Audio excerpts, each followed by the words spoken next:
आप वापस आ गए हुजूर। आप सलामत रहे हमारे हुजूर, सलामत रहे। बहुत शुक्रिया। वापस आ गए। अल्लाह का शुक्रिया। अल्लाह आपका साया हमारे सरों पर कायम व दायम रखे। अल्लाह राजी हो।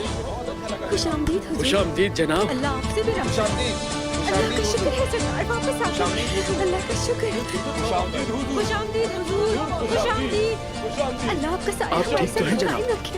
निकोला ने आपको कैसे छोड़ दिया? मेरा छोड़ो, कबीले का हाल बताओ। अल्लाह का लाख शुक्र है। बहुत से लोग निढाल हो गए थे, मगर तुमने कबीले का बहुत अच्छे से ख्याल रखा। सलामत रहो कुतान, सलामत रहो। उस्मान साहब ने हमारा साथ दिया, उन्होंने हमें अकेला नहीं छोड़ा। लेकिन आप वहां से कैसे बचकर आ गए? काफी पेचीदा है, काफी पेचीदा। उस्मान साहब ने मदद की है। अल्लाह की उन पर सलामती हो। बहुत ही अच्छे और रहमदिल इंसान है। ये मत बोलो कुतान। उस्मान साहब हमारे मामलात में ना पड़े होते तो ये सब कुछ ना होता हमारे साथ।